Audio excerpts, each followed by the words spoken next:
les candidats des principaux partis à cette élection partielle passent le test au niveau du logement social. Logement Trade a publié son bulletin aujourd'hui après les avoir rencontrés. L'organisme veut ainsi que la défense des locataires fasse partie des convictions de la prochaine personne élue à Ottawa. Jean-François Tremblay.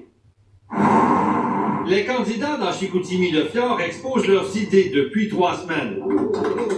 Logement Trade voulait les inviter à s'engager sur le logement social en les rencontrant directement.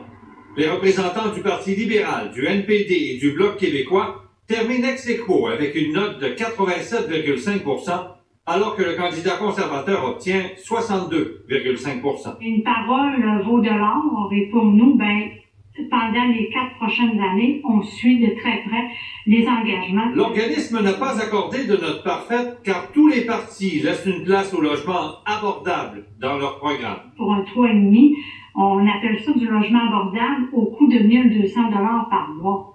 C'est pas du logement abordable, là, vous nous excuserez. Pour Sonia Côté, le fédéral devrait se concentrer sur le logement social, plus accessible pour les familles à faible revenu, que le logement abordable développé par le secteur privé. En donnant une subvention qui va aller dans les poches de promoteurs privés qui, eux, visent le profit, c'est certain qu'on a une déception. Et si on veut avoir une priorité pour les locataires à faible revenu, il faut revendiquer du logement social à Ottawa. Ça n'a juste pas de bon sens. Le Parti conservateur a perdu des points sur la question des HLM, car Régis Gaudreault endosse ce type de construction, mais à condition que ce soit sous la responsabilité de Québec. S'ils donnent l'argent au niveau d'un transfert à Québec et que Québec décide de faire un programme de HLM, ils sont en faveur.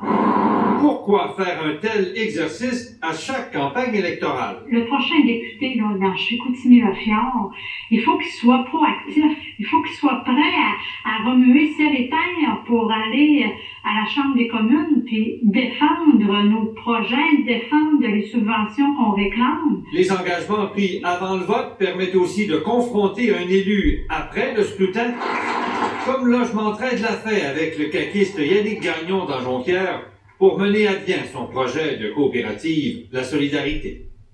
Jean-François Tremblay, TVA Nouvelles, Saguenay.